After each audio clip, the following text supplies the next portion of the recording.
मैं आपको बता दूं कि महाशिवरात्रि क्यों मनाई जाती है, आपको पता है? तो पंडित जी, इसे महाशिवरात्रि ही क्यों कहा जाता है? शिवरात्रि क्यों नहीं कहा जाता? महाशिवरात्रि को महाशिवरात्रि इसलिए कहते हैं क्योंकि ये शिव की महारात्रि है। संसार में लिंग का प्राकट्य हुआ, पुरुष और प्रकृति का मिलन हुआ, शिव और शिवा का मिलन हुआ, समुद्र मंथन से हलाहल विष प्रकट हुआ। आखिर शिव को शिव क्यों कहते हैं? आखिर राक्षसों ने शिव को ही क्यों चुना सिद्धि के लिए? आखिर रात्रि में ही शिव क्यों रूजते हैं? क्यों शिव और शिवा की उपासना के लिए लोग रात्रि जागरण करते हैं? क्यों शिवरात्रि का नाम महाशिवरात्रि पड़ा? भगवान को जिस तरह से आज लोगों ने भजना शुरू किया है, ये डीजे वाला जो भक्ति है, मुझे से लगता है इससे भगवान आते नहीं होंगे। पर बहरहाल सबका पेट लगा हुआ है, तो जो डीजे वाले भी जो हैं वो भी भगवान की भक्ति करके और दो रोटी कमाते हैं, पर ये भक्ति नहीं है। यही हमारे यहाँ भारत में, यही हमारे सनातन की बड़ी विडंबना है कि हमने सनातन के उत्कर्ष ज्ञान को निकृष्टतम ज्ञान के साथ मिला दिया। नमस्कार, मैं हूं पीयूष त्रिपाठी और आप देखना शुरू कर चुके हैं हमारा स्पेशल पॉडकास्ट महाशिवरात्रि। दोस्तों, आज तक आपने बहुत सारी चीजें जानी होंगी, मगर आज जो हम बताने जा रहे हैं दोस्तों, बहुत सारी चीजें आपने भगवान शिव के बारे में सुनी होगी, पर मेरा दावा है कि आज जो मैं आपको बताने जा रहा हूं वो आपने शायद कभी नहीं सुना होगा। आप आज जो हम चर्चा करने वाले हैं, शायद उस बारे में आप अच्छी तरह से जानना चाहेंगे। हम आज शिव के बारे में विस्तार से चर्चा करना चाहेंगे। आज हम चर्चा करेंगे कि भगवान शिव की रात्रि क्यों मनाई जाती है। आज हम चर्चा करेंगे कि भगवान शिव की रात्रि कैसे मनाना चाहिए। आज हम चर्चा करेंगे कि आखिर शिव हैं क्या।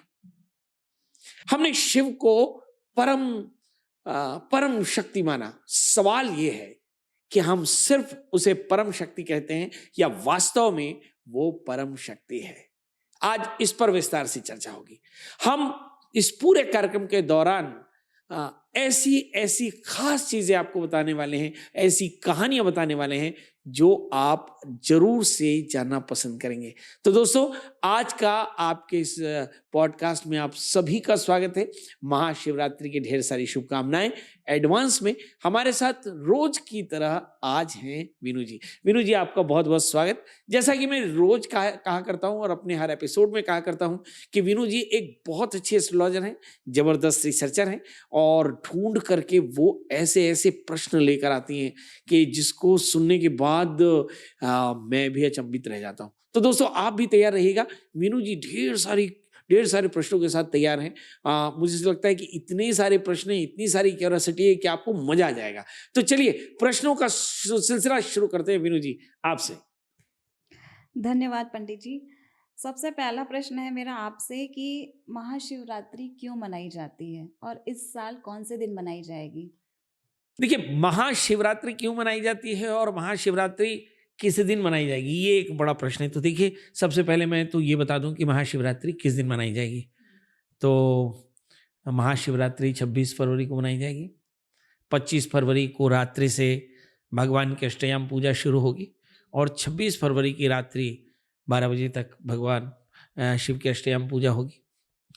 तो जो भगत 26 तारीख को व्रत करना चाहते हैं वो 25 से ही अपना व्रत शुरू कर दें।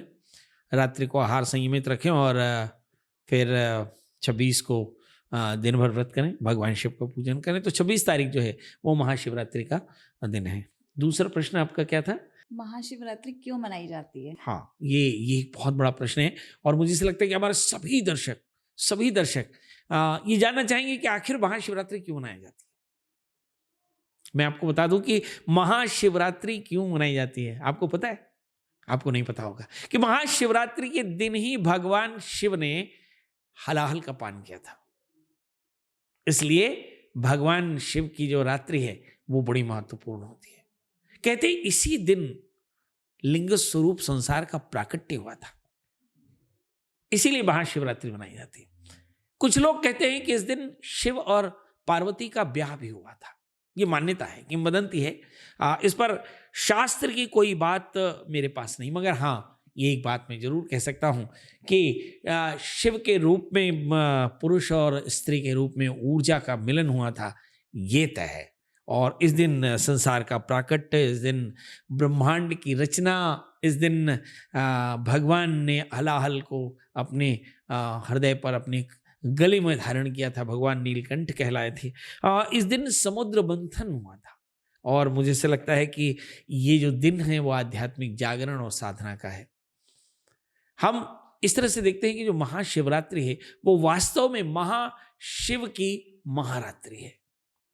इस दिन हम जागरण करते हैं, संध्या करते हैं, भगवान के नाम का संकीर्तन करते हैं, मंत्र का जप करते हैं, साधक सिद्धियों के लिए प्रयास करते हैं, भगत अपनी मनोकामनाओं के लिए प्रयास करते हैं, और आमजन भगवान की भक्ति में लीन रहते हैं।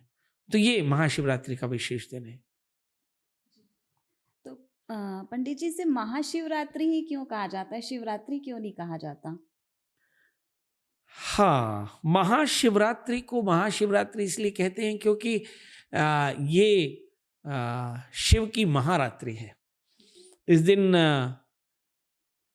संसार में लिंग का प्राकट्य हुआ, पुरुष और प्रकृति का मिलन हुआ,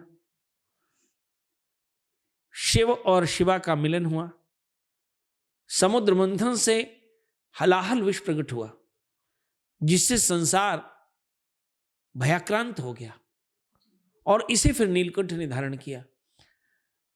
तो ये हर रात्रि में हलाहल नहीं निकलता, और हर रात्रि में नीलकंठ हलाहल धारण नहीं करते। यही वो महारात्रि है जिसमें भगवान शिव संसार के हलाहल को अपने कंठ पर धारण करते हैं, और फिर ये नीलकंठ कहलाते हैं।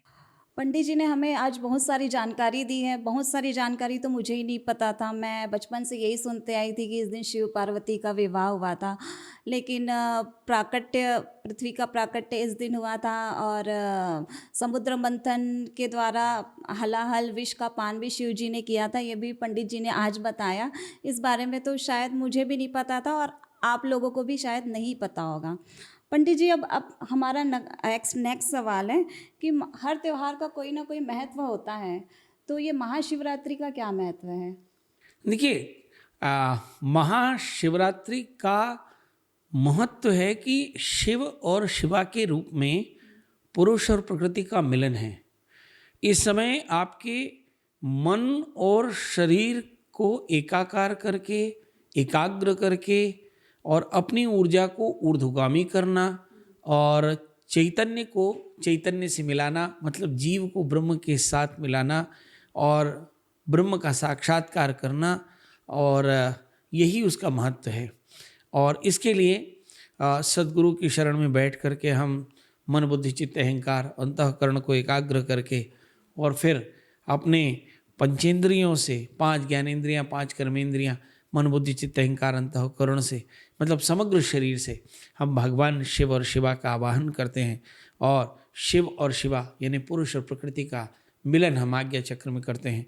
यही पुरुष और प्रकृति के मिलन से संसार का प्राकट्य हुआ, और यहीं पर जब संसार में समुद्र का मंथन हुआ, तब जो हलाहल निकला उसे नीलकंठ ने धारण किया।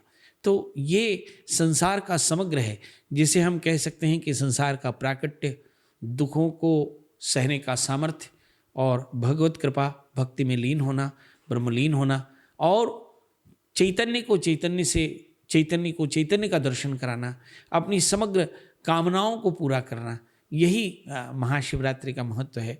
और मुझे ऐसा लगता है कि इस दिन हम व्रत करते हैं, उपवास करते हैं। अब आप कहेंगे कि व्रत और उपवास में फ़र्क क्या है? ये भी एक मन में सवाल है। वर्तनं करोति, जो बर्ताव में धारण किया जाए वह व्रत है। मतलब जब हम शिव की तरह व्यवहार करें तो ये शिवत्व का व्रत है।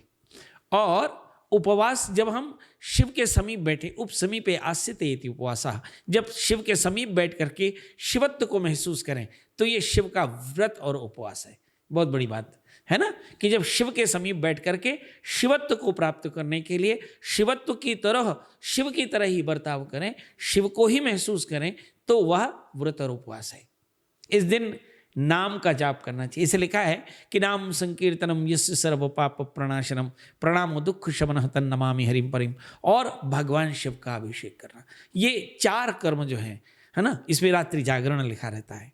तो रात्रि जागरण करना, भगवान का अभिषेक करना, भगवान को प्राप्त करने के लिए, भगवान की सायुज्यता के लिए उपवास करना, यानी भगवान के समीप बैठना और शिव की तरह ही शिव को महसूस करना, ये व्रत करना, ये 4 कार्य जो हैं ये आज के दिन बड़े महत्वपूर्ण होते हैं।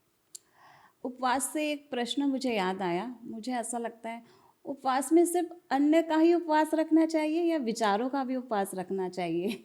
देखिए, ये आपने इतना महत्वपूर्ण प्रश्न किया कि मुझे ऐसा लगता है कि शायद किसी को, मतलब उपवास तो हम बहुत सारे, अभी एकादशी गई। हम लोग बहुत सूक्ष्म तरीके से किसी चीज को कहते हैं, पर मैं बताता हूं कि हमारे यहाँ जो एकादशी व्रत कहते हैं वो क्या है। 5 ज्ञानेंद्रियां, 5 कर्मेंद्रियां और 1 अंतःकरण, 11। इन 11 माध्यमों से किए गए पापों की निवृत्ति के लिए किया गया उद्यम एकादशी का व्रत है। 11 का व्रत, है ना। और हम उसे केवल चावल छोड़ करके पूरा कर लेते हैं। झूठ हम बोलते ही हैं, इंद्रिय निग्रह रखते नहीं, हम सारे के सारी असहजता करते हैं, मगर हम ये सोचते हैं कि हमारा एकादशी का व्रत पूरा हो गया। सच बात यह है कि 5 ज्ञानेंद्रियां, 5 कर्मेंद्रियां और 1 अंतःकरण, 11 माध्यमों से किए गए पापों का निकर्ष जिससे होता है वह एकादशी का व्रत, वह भगवान वैकुंठवासी भगवान कृष्ण की सायुज्यता के लिए किया जाने वाला व्रत है। ये मोक्ष को देने वाला व्रत है, मगर हम इसे बहुत ज़्यादा भौतिक चीज़ों में लपेट देते हैं। इसी तरह से ये महाशिवरात्रि का भी व्रत है। हम चर्चा कर रहे थे कि व्रत और उपवास को हमने केवल भोजन से जोड़ दिया, है ना, कि भाई क्या खाएं और क्या ना खाएं। अगर हमने कुछ नहीं खाया तो हम उपवास में हैं, और कुछ खा लिया तो उपवास टूट गया। पंडित जी, मैं रोकना चाहूँगी। जैसे मैं एकादशी का व्रत रखती हूँ तो कोई भी पूछता है रात को क्या खाती हो मैं कुछ नहीं बता पाती। यही हमारे यहाँ भारत में, यही हमारे सनातन की बड़ी विडंबना है कि हमने सनातन के उत्कर्ष ज्ञान को निकृष्टतम ज्ञान के साथ मिला दिया। मतलब जहां व्रत और उपवास उत्कृष्ट कर्म है, उसे हमने क्या कर दिया, केवल खाने से जोड़ दिया कि नवरात्रि का व्रत कर रहे हैं, इसका मतलब अन्न छोड़ेंगे, झूठ बोलना नहीं छोड़ेंगे, तप नहीं करेंगे, इंद्रिय निग्रह नहीं करेंगे, है ना, जीव सेवा नहीं करेंगे, जीव दया नहीं करेंगे, वाणी का संयम नहीं रखेंगे, भगवान के नाम का संकीर्तन नहीं करेंगे, जीव दया नहीं करेंगे। मगर चूंकि आहार छोड़ा है, इसलिए हमारा व्रत है। और हम ये मान के चलते हैं कि भगवती महामाया, महाशक्ति शिवा आप पर कृपा करे, भगवान गणपति आप पर कृपा करें, भगवान कृष्ण आप पर कृपा करें, और आज भगवान शिवा आप पर कृपा करें। नहीं, व्रत शब्द का अर्थ होता है बर्तनं करोत यह, जो शिव की तरह शिवत्व को प्राप्त करने के लिए बर्ताव हो, उसका नाम व्रत। और उपवास का अर्थ होता है उप समीपे आस्यते इति उपवासः। तो भगवान के समीप जैसा चाहे वैसा बैठ जाए, एकाहार, फलाहार, जलाहार, दुग्धाहार या कुछ निराहार, जैसे आप भगवान के करीब बैठ जाएं, ये उपवास हो गया। और जैसे भी आप भगवान शिव को भज पाएं एकाग्र मन से, वो हो गया व्रत। आप समझ रहे हैं ना, केवल अन्न को त्यागने का मतलब न व्रत है न उपवास है। इसलिए यदि केवल अन्न त्याग कर रहे हैं तो आप जाने रहना कि आपका उपवास सिद्ध नहीं होगा। आज हम अपने पूरे कार्यक्रम के दौरान हमने बताया कि हम आज इस कार्यक्रम में वो बताने वाले हैं जो आपने शायद कभी नहीं जाना होगा। आज हम वो मर्म बताने वाले हैं जो हमारे ऋषि मुनि साधना करके भगवान शिव को प्राप्त करते थे। ये वो मर्म है जिसको करने के बाद आपको शिवत्व प्राप्त होगा ही। इस महारात्रि में आप भगवान के नाम का जप करिए। आपके मन में प्रश्न आ रहा होगा, महाराज कौन सा? गुरु दीक्षित मंत्र या शिव जी का मंत्र? ओम नमः शिवाय, ये तो दीक्षित ही हैं आप। ओम नमः शिवाय तो आपने कई बार इस मंत्र को सुना होगा। इस महारात्रि में स्नान करके और साफ धुले हुए वस्त्र पहन करके पूर्वाभिमुख बैठकर एक दिया जला लें, एक लोटा रख लें, भगवान शिव कि मंदिर में बैठ करके भगवान शिव का पूजन करें और रुद्राक्ष की माला लेकर के ओम नमः शिवाय, रीढ़ की हड्डी सीधी रखें, आसन आपका कंबल का होना चाहिए, दिया जला होना चाहिए, एक लोटे में पानी होना चाहिए, चित्त एकाग्र होना चाहिए, नेत्र बंद होना चाहिए और ये जो लाइटें हैं इसे बंद कर दीजिए। याद रखिए हमारे यहाँ पे दिए की लौ होनी चाहिए। यदि आपने लाइटें जला करके भगवान की पूजा की तो पक्का मानिए कि आपका तप भंग होने वाला है। मैं तो कहता हूं कि जो एलईडी लाइट है वो आपकी एकाग्रता को भंग करता है, इसलिए आप केवल दिए की रोशनी में भगवान शिव का पूजन करें। फिर एक प्रश्न आता होगा आपके मन में, कब? निशा काल में। निशा काल में, क्योंकि आपने कहा महाशिवरात्रि, मतलब निशा काल में भगवान शिव की उपासना करें। 5 अमृत हैं, पंचानाम अमृतानाम समाहारा, दूध दही शहद घी शक्कर, इन 5 अमृतों से भगवान शिव का अभिषेक करें। 16 उपचार से भगवान शिव का पूजन करें।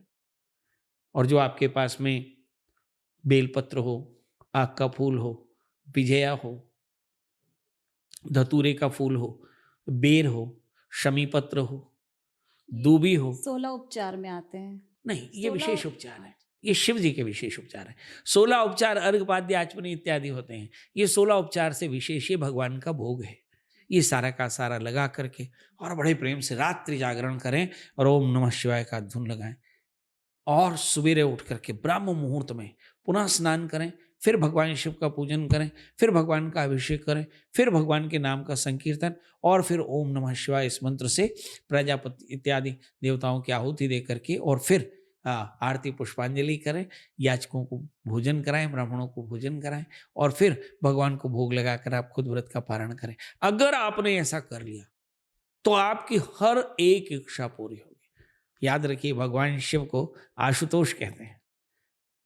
रावण इत्यादि जितने भी राक्षस हुए महान प्रतापी, वे सब के सब शिव भक्त थे। शिव शब्द का अर्थ ही तो होता है शयेत तिष्ठेत यो जनानां मध्ये शिवा, जो अत्यंत सहज उसका नाम शिव।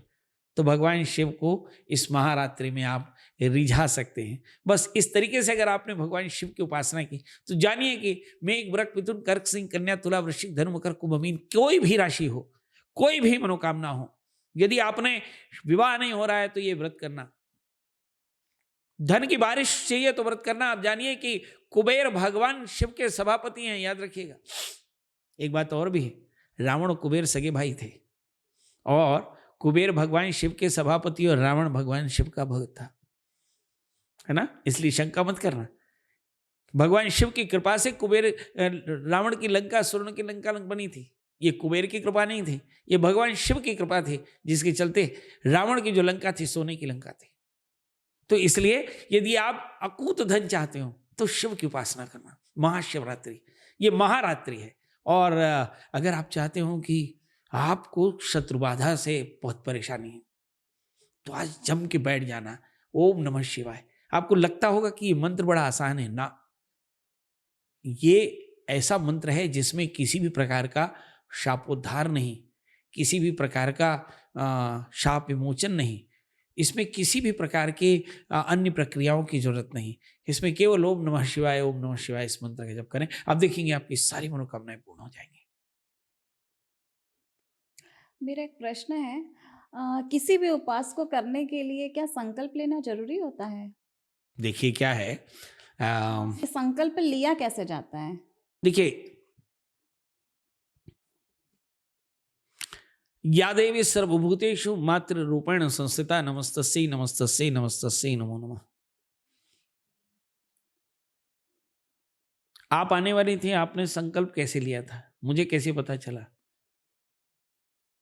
कमिटेड थी। बस खत्म। आपने कहा मैं आ रही हूं, मैंने समझ लिया आप आ रही हूं। आपने कहा शो करेंगे, हमने समझ लिया आपने शो किया।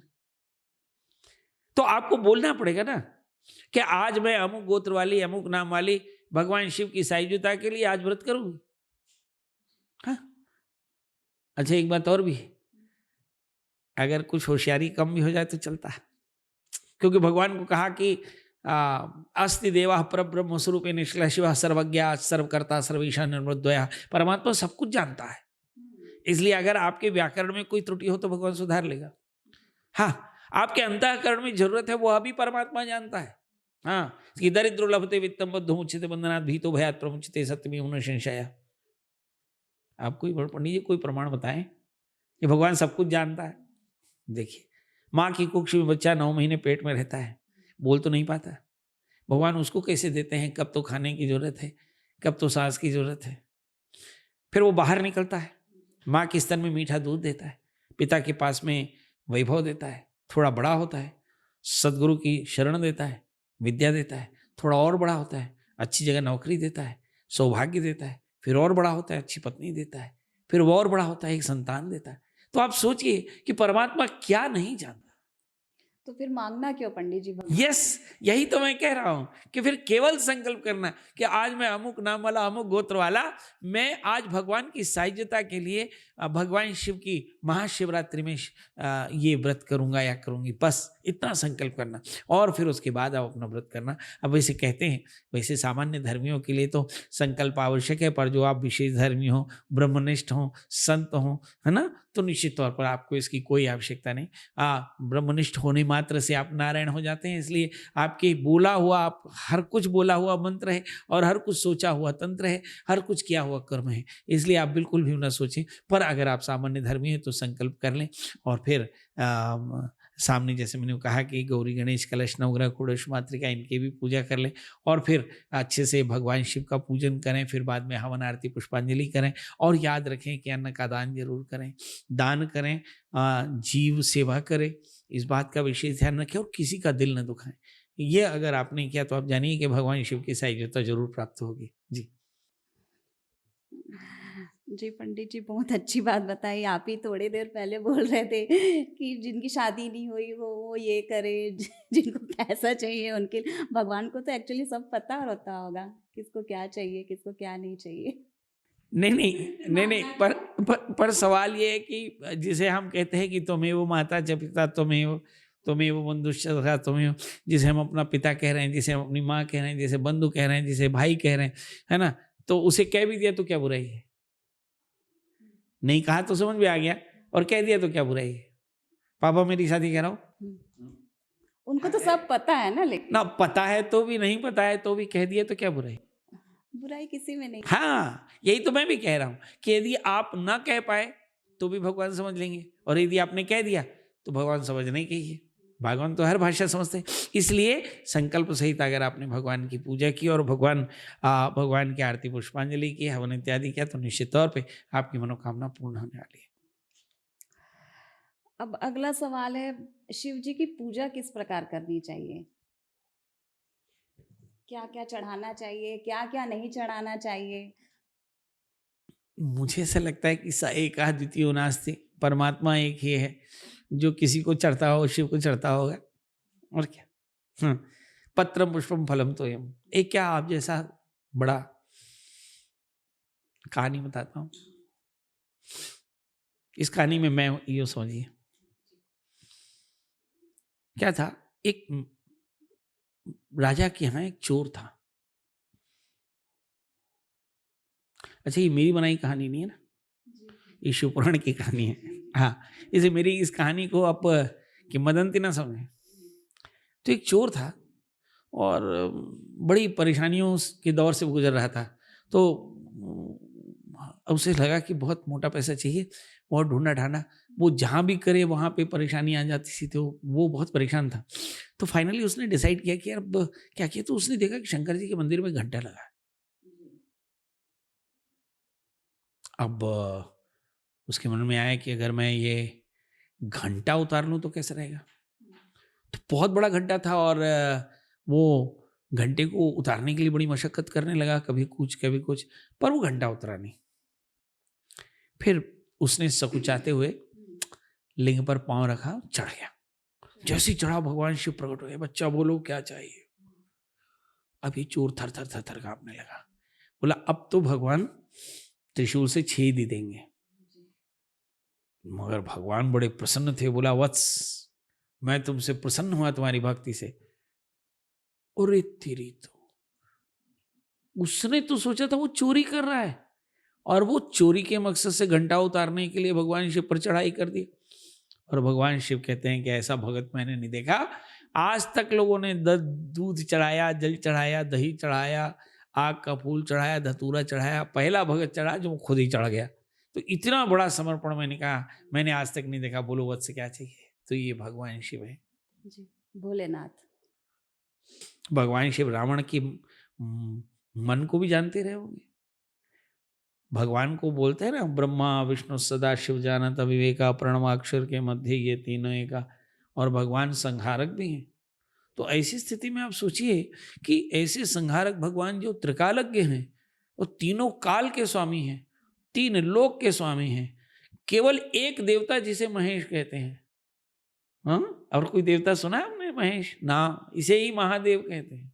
हाँ, इसे ही आदि शंकर कहते हैं, इसे ही आदि शिव कहते हैं। तो आप ये सोचिए कि ऐसे संहारक, ऐसे आदि शिव, ऐसे आदि शंकर के भगत, जब राक्षसों ने भगवान की भक्ति की होगी तो क्या भगवान ने भविष्य नहीं देखा होगा? भस्मासुर को आशीर्वाद दे डाला, रावण को आशीर्वाद दे डाला। तो जितने भी राक्षस हुए उन सबको भगवान शिव ने आशीर्वाद दिया। और भगवान शिव जानते थे, मगर शिव इतने सहज हैं कि जिन्होंने भक्ति की भगवान ने तत्काल तथास्तु कहा। इसीलिए तो उनका नाम शिव है। शिव माने सहज, शिव माने सहज। भगवान बहुत सहज है। और ऐसे सहज भगवान की उपासना के लिए जटिलता नहीं रखनी चाहिए। पत्रम पुष्पम फलम तोयम। भगवान का घर कहाँ है? भगवान का घर कहाँ है? कैलाश। कई जलई आशा है थे, ठंडी में रहते। और भगवान को प्रिय क्या है? पानी। तो गंगा क्या जैसे धारा बह रही है ना? और अगर आपने भगवान शिव को सूखे में रखा है तो गड़बड़ किया है। भगवान के गले में हलाहल विष है, इसलिए दिन भर उनकी माथे पर ठंडा पानी चढ़ना चाहिए। तो भगवान को जल बहुत प्रिय है ना? आपने पूछा कि क्या अत्यंत प्रिय है? भगवान को हिम बहुत प्रिय है। भगवान ने शादी किससे की? हिमवान की कन्या से। घर कहाँ बनाया? कहाँ? हिमालय में। और भगवान को चढ़ता क्या है? धतूरा, बेल, विजया, अर्क, ये सब जहरीले, सब सारी जहरीली चीजें। बेर, शमी पत्र, और शमी पत्र के प्रमाण से भी भगवान सभी की मनोकामनाएं पूर्ण करते हैं। तो ये तो भगवान शिव को खुश करने वाली चीजें हैं। और भगवान शिव को क्या पसंद नहीं? मुझे ऐसा लगता है कि मैंने शिव को जितना समझा है, भगवान शिव को टेढ़ापन पसंद नहीं। एक बार तो आज सभी हैं, टेढ़े तो आज सभी हैं। भगवान शिव को टेढ़ापन पसंद नहीं। क्या था? कहते कि शिव जो है, एक बार की बात है कि रावण जब भगवान से मिलने जाता तो वो जटाटवी जल कलच जल प्रवाह पावित स्थल, तो उसके मंत्रों में वो तेज था कि हिमालय हिलता था। और पार्वती परेशान हो जाती थी।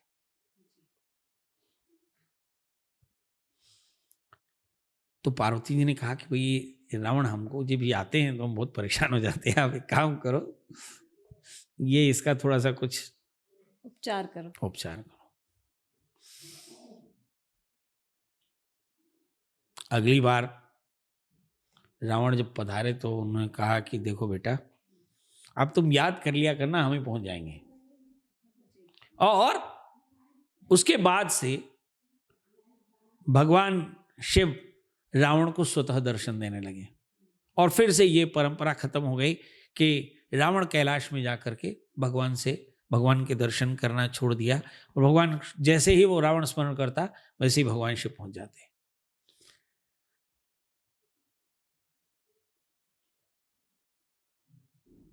भगवान शिव को सहजता बड़ी प्रिय है।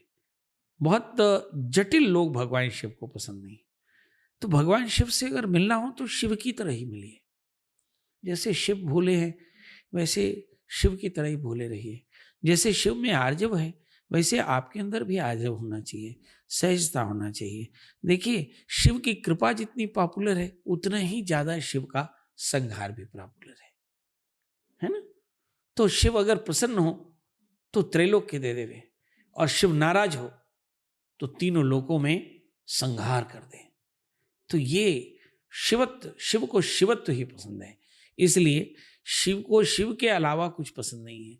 इसलिए आप बहुत टेढ़े मेढ़े रह करके भगवान की उपासना न करें, और भगवान का नाम ही कल्याणकारी है। आगे चल करके कहीं लिखा कि भगवान तुम अपने बारे में बताओ, तो भगवान ने कहा कि भाई ज्ञानम गणेशो मम चक्षुरर्कः शिवम आत्मा मम शक्तिराध्या। जो पूर्ण परात्पर ब्रह्म है उसकी आत्मा शिव है, उसकी आत्मा शिव है। तो सोचिए कि पूर्ण परात्पर ब्रह्म की आत्मा शिव है, या शिव की आत्मा पूर्ण परात्पर ब्रह्म है, या स्वयं शिव ही पूर्ण परात्पर ब्रह्म है ना? क्या आत्मा और परमात्मा का स्वरूप तो एक ही होता है? तो अगर शिव पूर्ण परात्पर ब्रह्म की आत्मा है तो शिव ही पूर्ण परात्पर ब्रह्म भी है, क्योंकि आत्मा और परमात्मा में भेद नहीं। तो इस तरह से मुझे ऐसा लगता है कि शिव को शिवत्व पसंद है, जटिलता नहीं। और जैसे मैंने कहा कि सामग्री से अगर भगवान की पूजा करनी हो तो ये जो मैंने सामग्री आपको बताई, ये सामग्री चढ़ा दी। काल क्या पसंद है? भगवान को निशा काल पसंद है। भगवान को ताल कौन सा पसंद है? भगवान को वीर रस, है ना, और मृदंग की आवाज भगवान को पसंद है। भगवान को स्थान कौन सा पसंद है? भगवान श्मशान में या फिर हिमालय में रहते हैं, उन्हें पर्वतों में रहने का बड़ा शौक है। तो ये कुछ भगवान की प्रियता है। यदि इन स्थानों पर आप जा सके तो बहुत अच्छा। इसलिए भगवान को हमेशा लोग केदारनाथ में, बद्रीनाथ में, केदारनाथ में भगवान को ढूंढते। मेरा एक व्यक्तिगत सवाल है, क्या भगवान को डीजे भी पसंद है?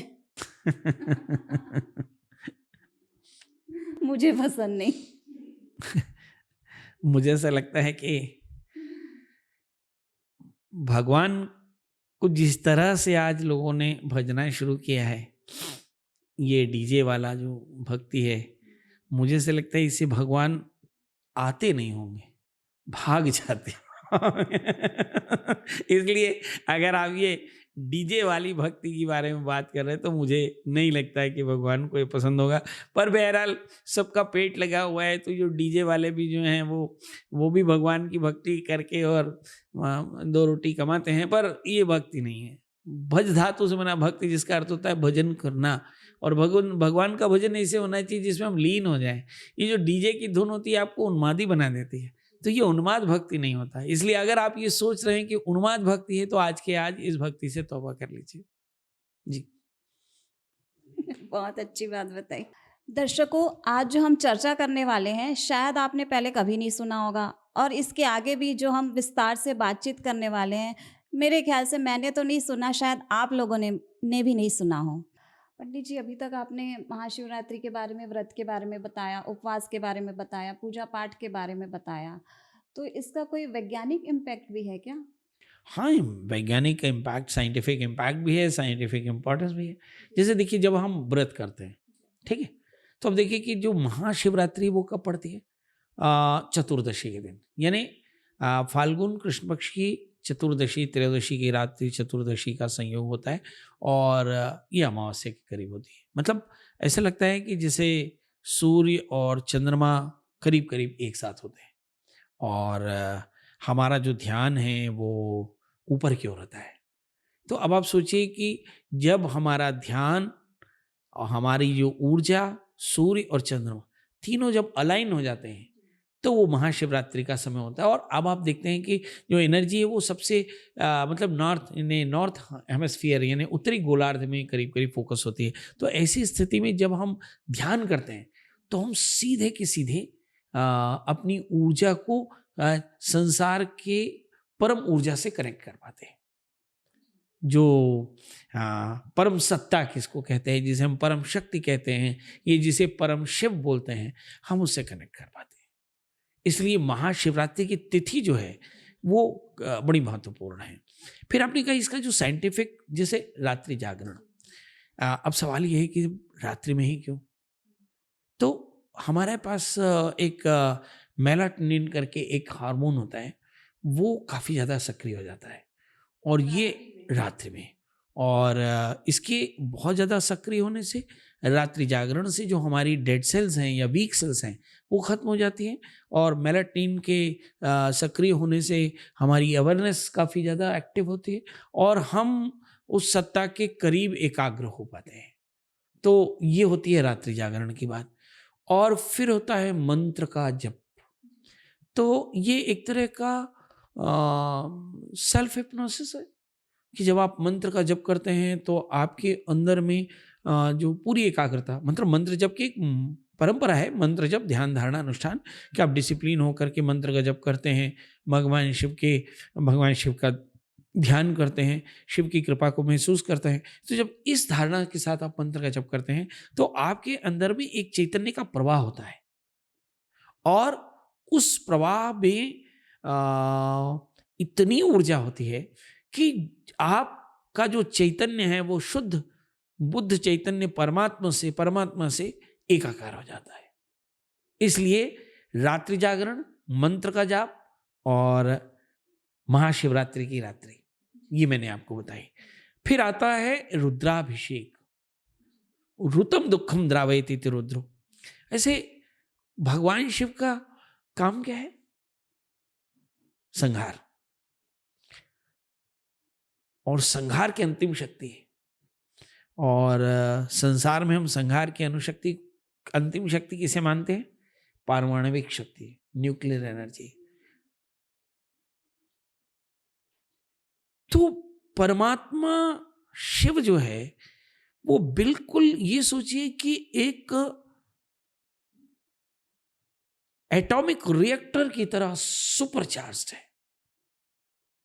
इस समय जो लोग रुद्राभिषेक करते हैं वो उस सुपर पावर से सीधे कनेक्ट हो पाते, महाशिवरात्रि के दिन, किसी भी दिन। पर अगर वो शिव की प्रतिष्ठित विग्रह की प्रतिष्ठा करके और फिर भगवान शिव का पूजन करें तो आप समझिए कि वो एकदम एटॉमिक रिएक्टर के पास हैं। अगर आप एटॉमिक रिएक्टर को देख लें और शिव के मंदिर को देखें तो आपको जबरदस्त इक्वालिटी दिखेगी।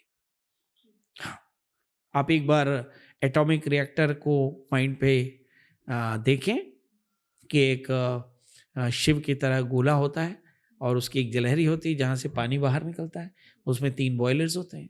और आप भगवान शिव को देखिए, भगवान शिव का एक लिंग है, एक योनि है, जलधारी है, भगवान त्रिशूल है, उस पर चंद्रमा बैठा है।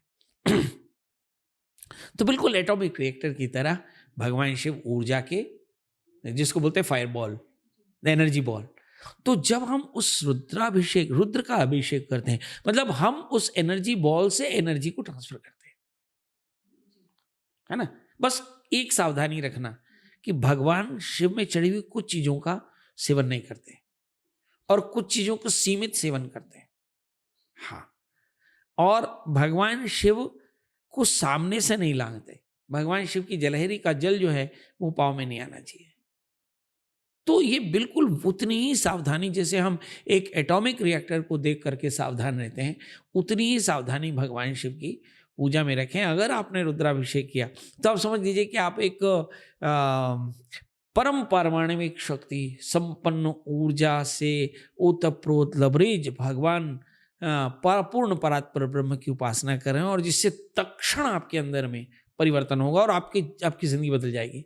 आपके जीवन की ऊर्जा का स्तर बढ़ जाएगा और आपके जीवन की बुराइयां खत्म हो जाएंगी, कम हो जाएंगी। यदि आपने एकनिष्ठ होकर के बिल्कुल तंद्रा का त्याग करके एकाग्र होकर के महानिशा में भगवान शिव का पूजन किया, भगवान रुद्र का अभिषेक किया। तो पंडित जी, अभी तक आपने रुद्राभिषेक के बारे में बताया, तो रुद्राभिषेक क्यों कराना चाहिए? देखिए, हमारे यहाँ पे ऋतम दुखम द्रावयति इति रुद्रो, मैंने कहा कि जो परम सत्ता है वह रुद्र है, और उस रुद्र का अभिषेक करना ये रुद्राभिषेक कहलाता है। अब एक प्रश्न है कि क्यों, तो मैं इसे कहता हूं कैसे करते हैं। तो रुद्राष्टाध्यायी चलती है, माने ध्वनि तरंगें चलती हैं और उसमें दूध दही शहद घी जल का अभिषेक होता है। तो एक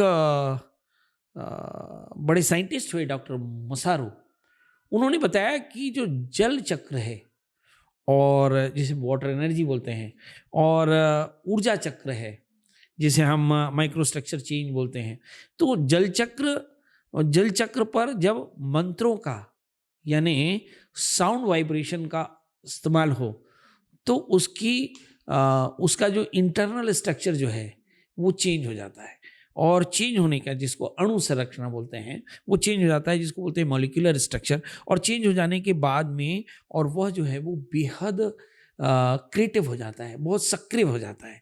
तो इसलिए जो रुद्राभिषेक है, समंत्रक रुद्राभिषेक, नमः शंभवाय च मयो भवाय च नमः शंकराय च महेश्वराय च नमः शिवाय च शिवतराय च नमस्ते रुद्रमन्यवतो ते शवे नमः तंबाहुभ्यम मुत ते नमः। अब एक रिदम देख रहे हैं ना? हाँ, एक रिदम देखिए। हाँ, शस्त्रशर्षा पुरुषः शस्त्राक्षो शस्त्रपातः समोमिगं सर्वतस्प्रदवा चतुर्शदशांगुलम पुरुष एवेदगं सर्वं यद्भूतं यज्वाभ्यम। ये मंत्र जो ध्वनि है, इस मंत्र ध्वनि और जल के अभिषेक से जो जल का जो इंटरनल मॉलिक्यूलर स्ट्रक्चर है वो चेंज हो जाता है, और चेंज होकर के वो एटमॉस्फेयर में चेंज करता है, और वो आपके अंदर चेंज करता है। आपके अंदर में एक एनर्जी साइकिल प्रवाहित होती है, और जिसके चलते आपकी लाइफ में बड़ी तेजी से चेंज होता है। इसलिए रुद्राभिषेक महाशिवरात्रि के दिन करना चाहिए, अन्यथा भी रुद्राभिषेक करना चाहिए, पर मेरी सलाह ये है कि प्रदोष काल में करना चाहिए या रात्रि काल में करना चाहिए। बड़ी बात बता दी, संस्कृत में बताई। मेरे ख्याल से इसको आप लाइव करके बताएंगे तो ज़्यादा अच्छा लगेगा पंडित जी।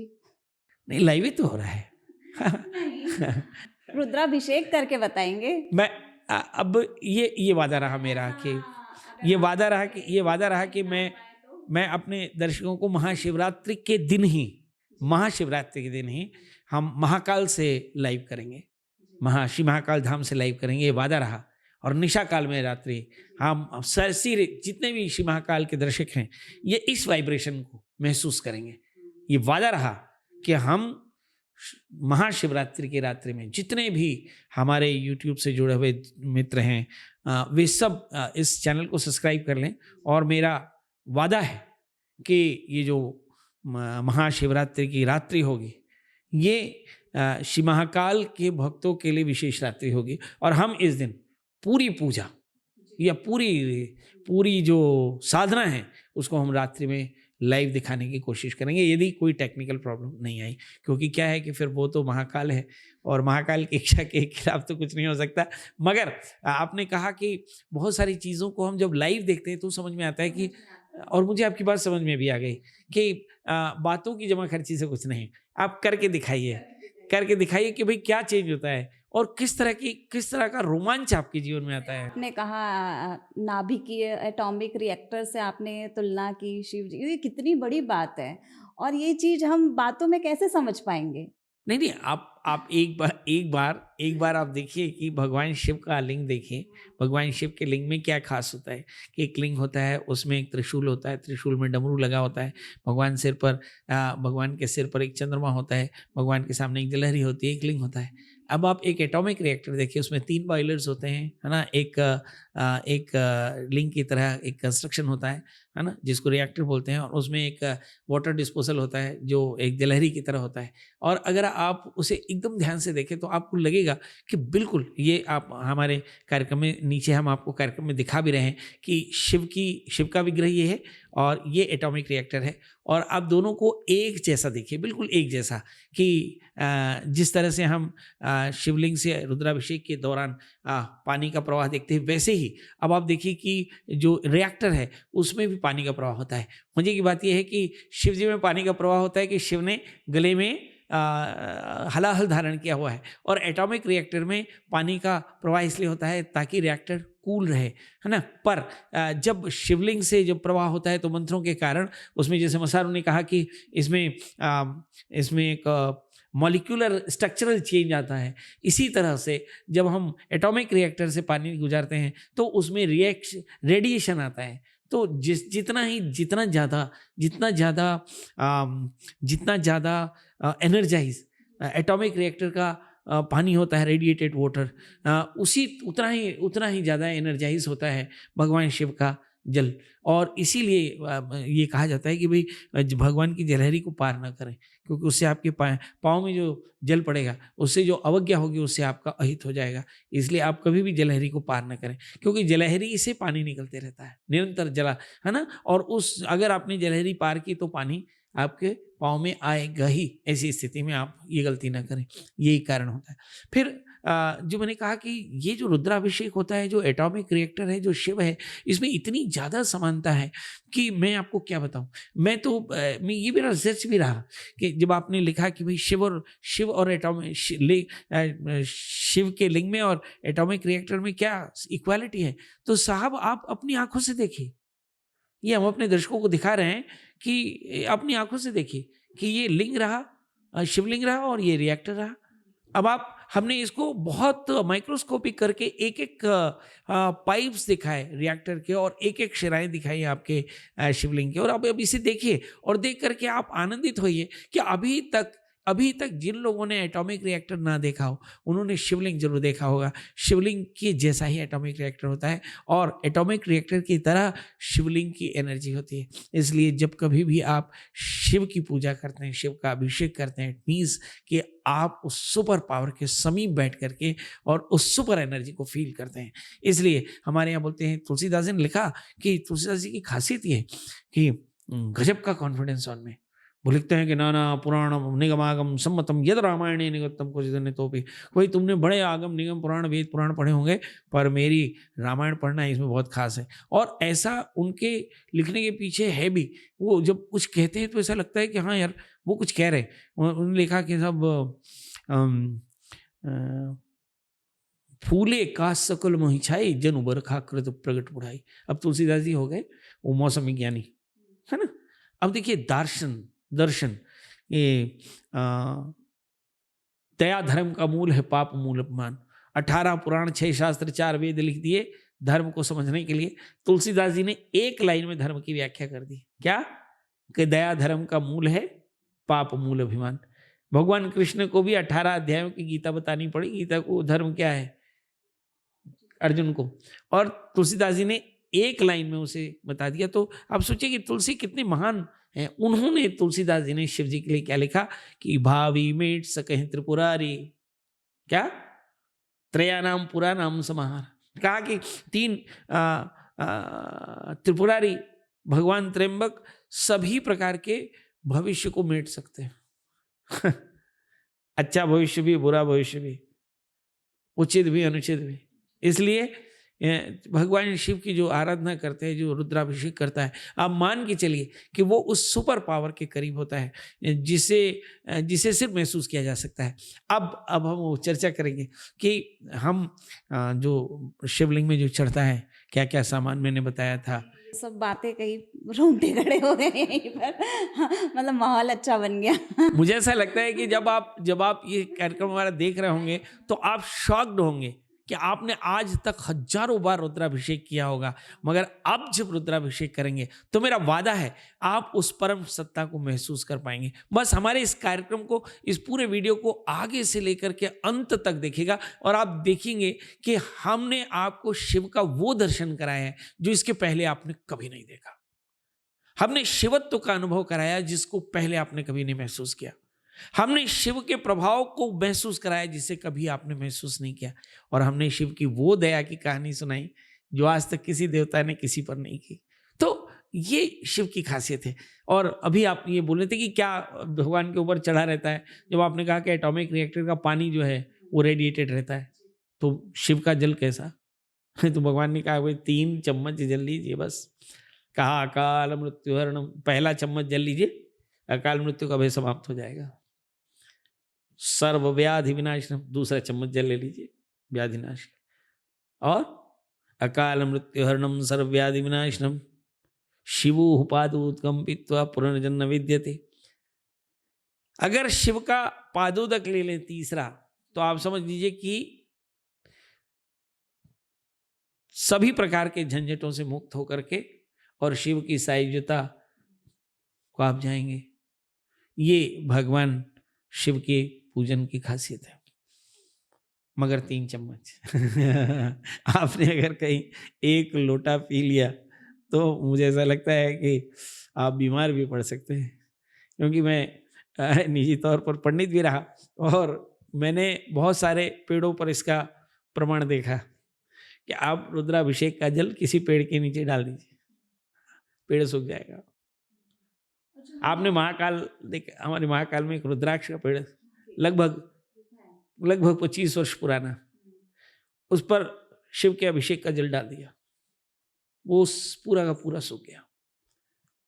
और मुझे की बात यह है कि जिन जिन भी दर्शकों को लगता हो कि मेरी बात में जरा सा भी प्रमाद है, तो महाकाल में 20 साल पुराना ठूठ रुद्राक्ष का, 3 मुखी रुद्राक्ष का पेड़ इस बात का साक्षी है कि भगवान शिव के चरणोदक में गजब की ताकत है। वो मुर्दे में जान ला सकता है और अतिशय हो जाए तो जिंदे को खत्म कर सकता है। उसके अंदर में जीवन और संसार और लय का सामर्थ्य है।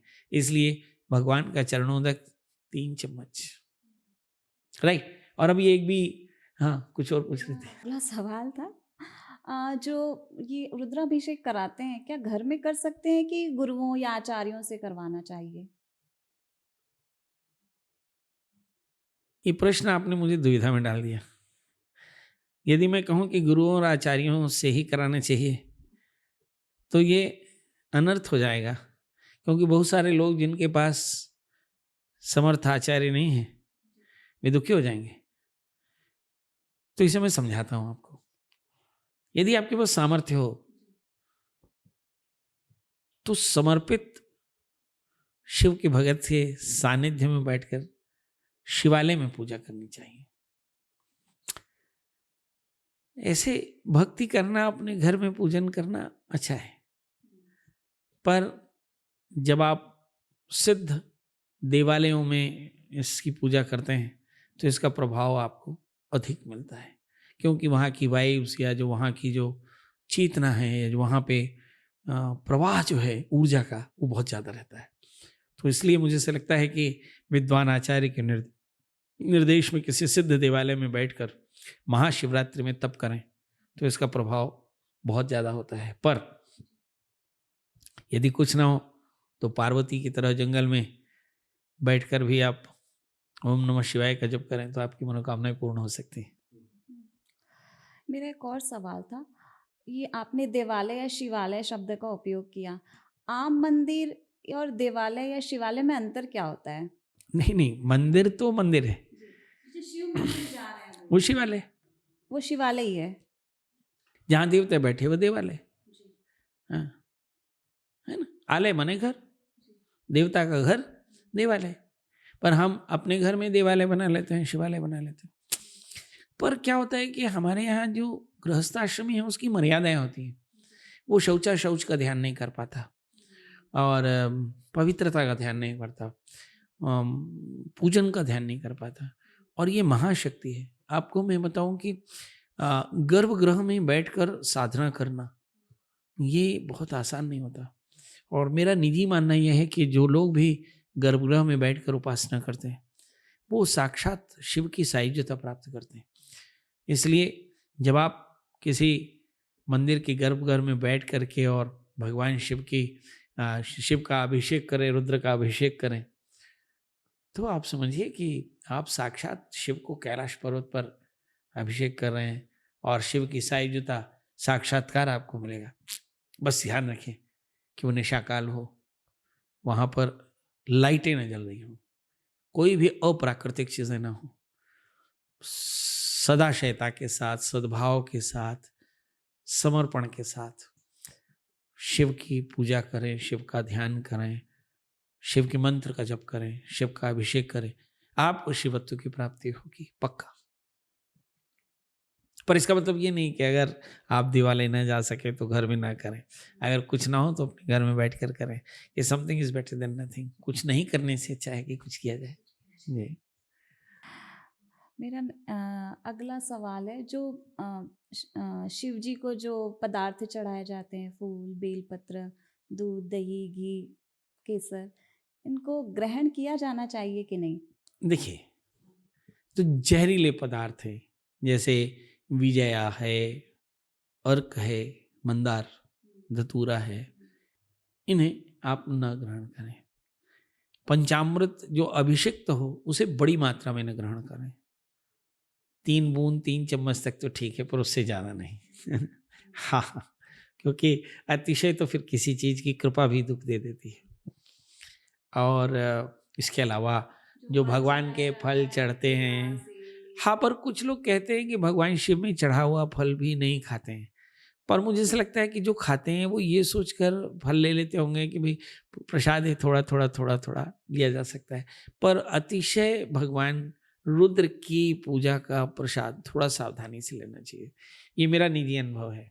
मैं बतौर आचार्य मैंने अ, हजारों ही अभिषेक किए होंगे।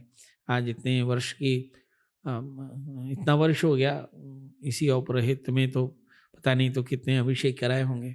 पर मेरा निजी अनुभव है कि आप रुद्राभिषेक करते समय प्रसाद की थोड़ी मर्यादा रखिए। भगवान शिव में चढ़ा हुआ प्रसाद थोड़ा थोड़ा लेकर सबको बांट दीजिए, इससे सबका ही कल्याण होगा।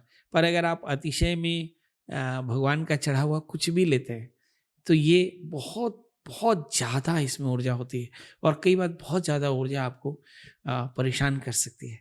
इसलिए भगवान शिव के प्रसाद को मात्रा से ज़्यादा ना लें। और ये जो मैंने कहा कि बेलपत्र, धतूरा, आग, इनको थोड़ा सा इनकी वर्जना कर दें, इनका विसर्जन कर दें, इस बात का ध्यान रखें। तो चलिए, ये तो थे शिव का समग्र, और आपने आज उन सब रहस्यों से पर्दा उठता सुना जिन्हें आप कभी जानना चाहते थे। कभी आपने सोचा होगा कि शिव इतने अनंत शक्तिमान क्यों हैं, शिव को आखिर संहारक क्यों कहते हैं, शिव इतने कृपालु क्यों हैं, शिव इतने सहज क्यों हैं, शिव की पूजा कैसे करनी चाहिए, आखिर शिव को शिव क्यों कहते हैं, आखिर राक्षसों ने शिव को ही क्यों चुना सिद्धि के लिए, आखिर रात्रि में ही शिव क्यों पूजते हैं, क्यों शिव और शिवा की उपासना के लिए लोग रात्रि जागरण करते हैं, क्यों शिवरात्रि का नाम महाशिवरात्रि पड़ा। इतने सारे प्रश्नों का जवाब आपने सुना। दोस्तों, इस कार्यक्रम को अगर आपको ये कार्यक्रम पसंद आया होगा, जाहिर आया होगा, तो आप इस कार्यक्रम को लाइक करें। यदि आपको ये बहुत ज़्यादा पसंद आया हो तो आप इस कार्यक्रम को अपने दोस्तों को शेयर करें, और हमारे इस चैनल को सब्सक्राइब करें। बेल आइकन को दबाना बिल्कुल न भूलें, ताकि हमारे सारे अपडेट्स आपको मिलते रहें। दोस्तों, महाशिवरात्रि में भगवान शिव की कृपा पर बनी रहे, आपका पूरा परिवार शिव की कृपा से, महाकाल की कृपा से स्वस्थ मस्त रहे। इन्हीं शुभकामनाओं के साथ एक वादा कि अगले एपिसोड में हम फिर मिलेंगे। जैसा कि मीनू जी ने कहा कि हम अगले एपिसोड यानी महाशिवरात्रि का जो स्पेशल एपिसोड होगा, उसमें हमारी कोशिश होगी कि हम श्री महाकाल धाम अमलेश्वर से भगवान शिव की पूरी पूजा लाइव कराएंगे। तो दोस्तों, आज के लिए बस इतना ही। अगले एपिसोड में मिलते हैं, तब तक के लिए जय महाकाल।